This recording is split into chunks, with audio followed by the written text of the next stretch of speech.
오늘은 이스라엘을 사랑하시는 여호와, 이스라엘을 사랑하시는 여호와 이런 제목으로 말씀을 상고합니다.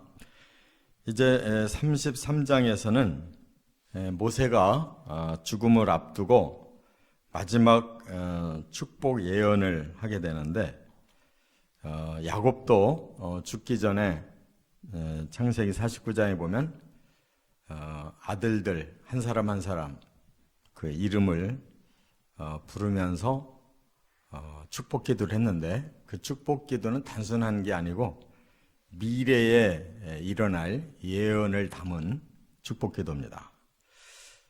그런데 여기 모세도 마찬가지로 죽음을 앞두고 이제 각 지파 이름을 부르면서 축복 기도를 하는데, 여기도 마찬가지로 야곱보다는 이제 미래를 더 구체적으로 이렇게 예언을 하고 있어요. 그러면서 이제 5절까지는 바로 그 축복하실 분이 하나님이시다. 그 하나님은 이스라엘을 사랑하고 계시다. 이제 이걸 전제로 해서 이제 하나님이 그들의 미래를 어떻게 인도하실 것인가를 예언하고 있다, 그 말입니다. 그런데 성경에서는 이 여호와와 하나님을 번갈아 가면서 이렇게 말씀해요. 창세기에서도 보면 1장에서는 하나님이 태초에 천지를 창조하셨다, 그렇게 말씀해 놓고 2장에서는 여호와가 창조하실 때 이러이러하게 진행했다, 이렇게 말씀하고 있거든요. 그러니까 하나님 그러면 일반 명사고, 여호와 그러면 고유 명사예요. 저는 사람이잖아요. 그 일반 명사예요.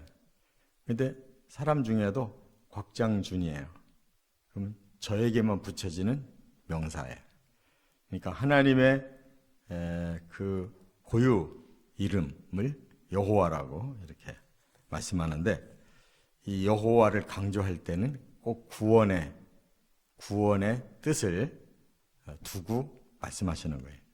그렇기 때문에 하나님이 오늘 본문에는 여호와라고 이렇게 자신을 밝히면서 이스라엘을 사랑한다는 것은, 이스라엘은 하나님의 언약을, 구원 언약을 받은 자로서 여호와가 그들을 사랑한다 하는 것이 전제가 되어 있다 하는 겁니다. 그래서 그 사랑을 이제 세 가지로 본문에서 설명하고 있어요. 첫째는 2절 상반절에 보면 성도 가운데 강림하신 여호와. 그러니까 하나님이 직접 이 강림이라는 말은 내릴 강 임할림이에요. 그러니까 하나님은 하늘에 계셨는데 당신의 그 구원 언약을 받은 이스라엘을 위해서는 하늘에서 내려오셨다는 거예요. 그래서 2절 상반절에 그가 일렀으되 여호와께서 시내산에 오시고 세일산에서 일어나시고 바란산에서 비추시고 1만 성도 가운데 강림하셨고, 이렇게 설명을 하거든요. 여기 보면 제일 먼저 시내산으로 오셨대요. 그게 율법을 주시기 위해서 오셨잖아요. 세일산에 일어나셨대요. 세일산은 이 에서가 그 자손을 이룬 그 세일 지방의 제일 높은 산을 말해요. 근데 거기가 이제 시내산을 거쳐서 세일산을 거쳐서 이제 가나안으로 향하는 방향이에요. 그리고 이제 또 그 다음에 바란산에 비추시고 그래요. 바란 광야가 있는데 광야에서 제일 높은 산을 바란산이라고 그러고, 거기를 이제 통과해서 가나안 땅으로 들어가는 건데, 그 시내산, 세일산, 바란산을 거쳐가면서 하나님은 1만 성도 가운데 강림하셨다. 그러니까 그들의 광야 40년의 여정 속에 하나님은 그곳에 함께 계셨다는 거예요. 그래서 여기 1만 성도라는 말은, 1만은 딱 1만을 말하는 게 아니라 많다는 뜻이에요. 하나님 백성이 많다. 그리고 그 백성을 성도라고 불렀어요. 거룩한 자들이에요. 이렇게 하나님은 이 땅에 오셔서 이스라엘을 선택하셔서 하나님의 거룩한 백성으로 삼고 아예 그곳에 강림해서 함께 하셨다, 이렇게 말씀했어요. 그러니까 출애굽 과정을 하나님이 선민과 동행하는 그러한 40년으로 지금 설명을 하는 거예요.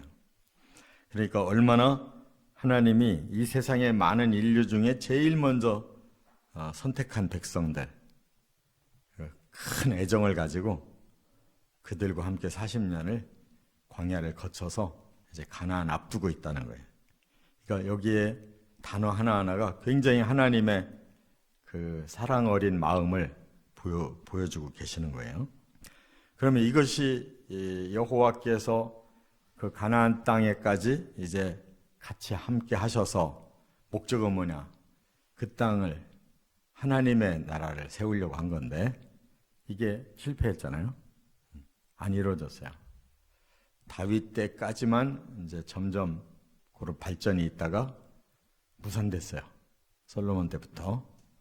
그래서 결코 이스라엘에게는 그런 나라가 오지 않았어요.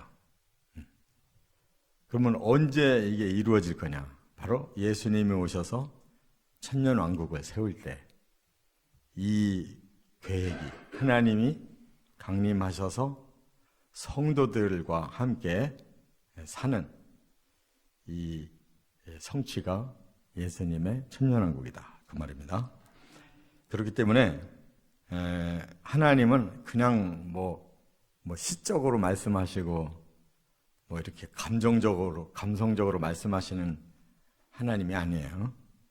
어떻게 말씀하셨든지 하나님은 이 땅에 성도, 거룩한 성도들과 함께 하나님의 나라를 세우셔서 함께 거하시겠다는 거예요.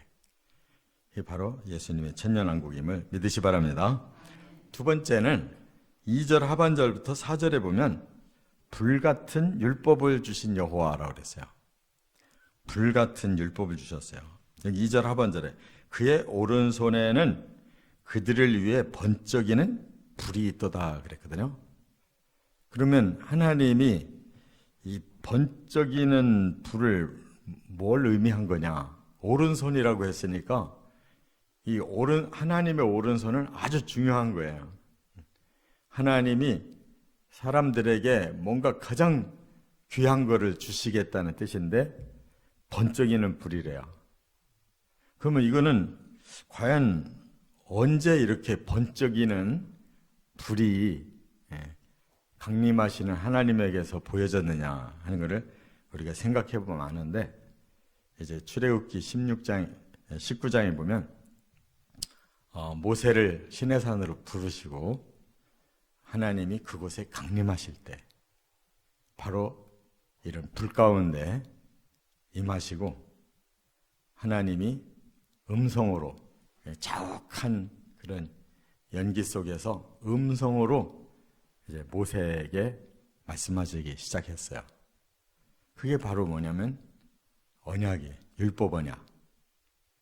그렇기 때문에 지금 그거를 싹 합해보면 하나님이 사람들에게 주시고자 하는 가장 중요한 거, 그걸 오른손에 쥐고 그 번쩍이는 불을 하나님 주셨다는 건데, 그게 바로 율법이고, 율법의 그 능력은 이와 같이 하나님이 그 백성에게, 선민에게 가장 중요한 무기를 주신 거예요.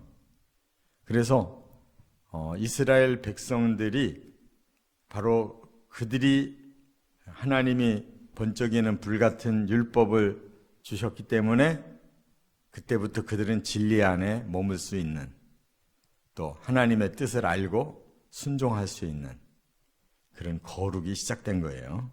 그래서 여기 3절 4절에 그걸 더 자세하게 이렇게 말씀했는데, 3절에 보면 여호와께서 백성을 사랑하시나니 모든 성도가 그의 수중에 있으며 주의 발 아래에 앉아서 주의 말씀을 받는도다, 이렇게 자세히 설명했어요.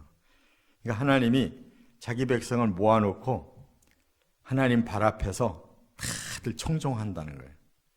뭐를? 주의 말씀을 받는 그런 광경으로 이렇게 설명했어요.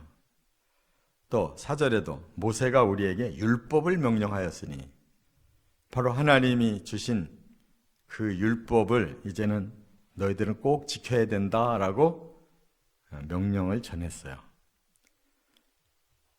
그리고 곧 야곱의 총회의 기업이다 그랬어요.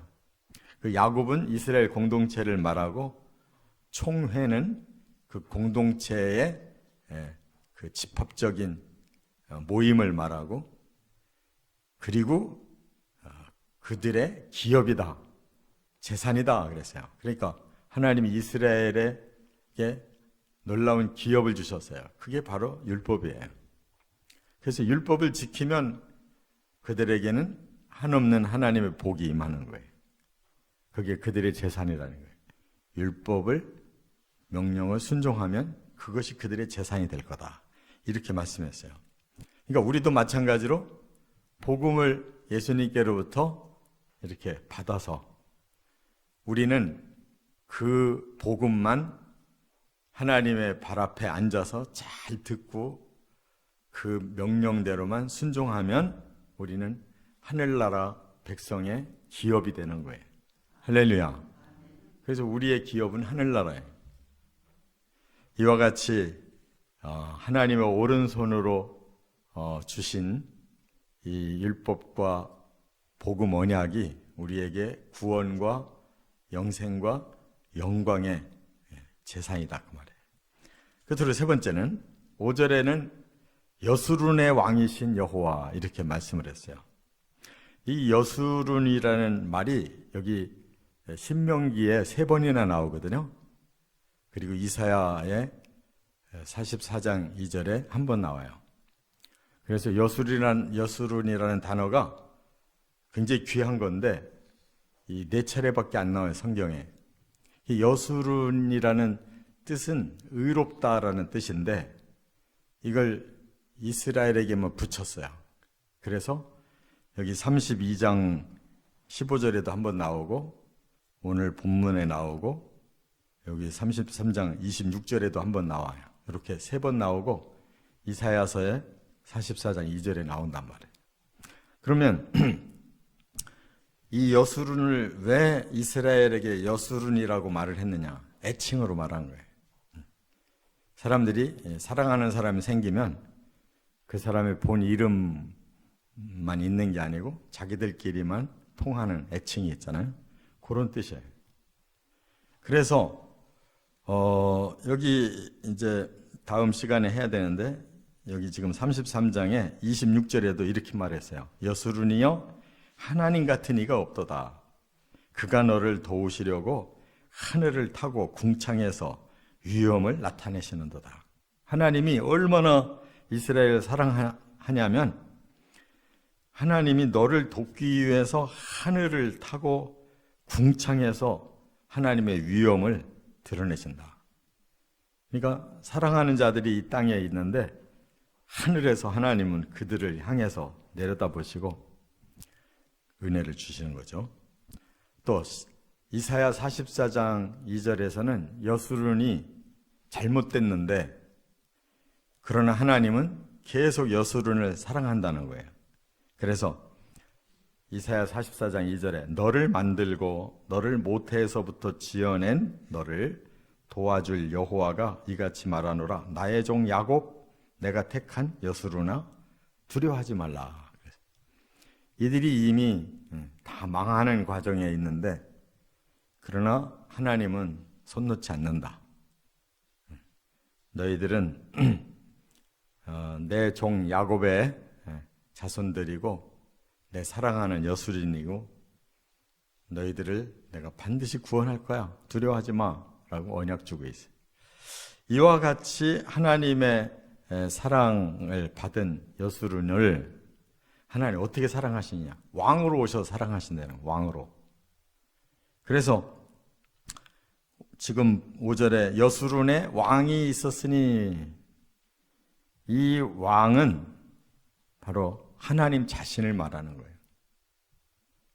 나중에 백성들이 이웃 나라들을 보고 왕조 시대에 우리나라만 왜 왕이 없냐 그래서 요구한 것이 사무엘을 통해서 처음 왕을 세우잖아요. 그가 사울이란 말이에요. 근데 사울은 바로 하나님께 버림받았어요. 그 다음에 하나님이 다시 기름 부라고 한 사람이 다윗이에요. 그래도 그 다윗이 가장 하나님 뜻을 잘 알고 순종했던 왕이고, 그래서 하나님이 많은 계시를 그에게 주셨기 때문에 다윗이 시편을 남긴 거고, 그러나 다윗도 하나님이 완성시킨 왕이 못 돼요. 그래서 그 다음 왕부터는 더 타락을 했기 때문에 결국 이스라엘의 왕은 없어요. 바로 하나님이 직접 왕이 되셔서 그들을 통치하신다. 이것도 미래에 이루어질 일이에요. 우리 예수님이 천년왕국을 이루신다면 하늘의 왕은 하나님이세요. 하나님 우리를 다 불러 올리시면 그 나라에서 우리까지도 하나님의 그 왕처럼 우리까지도 왕노릇한다고 그랬어요. 그만큼 영광을 누린다는 거예요. 그 나라의 영원한 왕은 하나님이신 줄 믿습니다. 이렇게 하나님이 이스라엘을 성도로서 직접 오신다고 그랬고, 불같은 율법을 주셔서 그들을 하나님의 기업으로 삼고, 여수룬이라고 애칭을 주셔서 영원히 왕이 되셔서 그들을 지키신다고 이렇게 약속했어요. 그러니까 하나님 마음은 여전히 뜨거운데 이스라엘이 가나안 들어가서 마음이 식으니까 이루어질 수가 없는 거예요. 그래서 이제 6절부터 그 이스라엘 지파 이름을 쭉 거명하면서 그 자손들이 앞으로 어떻게 될 건가 하는 것을 쭉 설명하고 있습니다. 저나 여러분이나 1절부터 5절이 제일 중요한 거예요. 그 하나님께 우리가 제대로만 성도로 살고 말씀을 지키며 살고 왕으로 모시고만 살면 모든 것은 다 하늘의 기업을 얻는 축복만 우리에게 주어지는 것입니다. 그렇게 살아가시기를 주의 이름으로 축원합니다.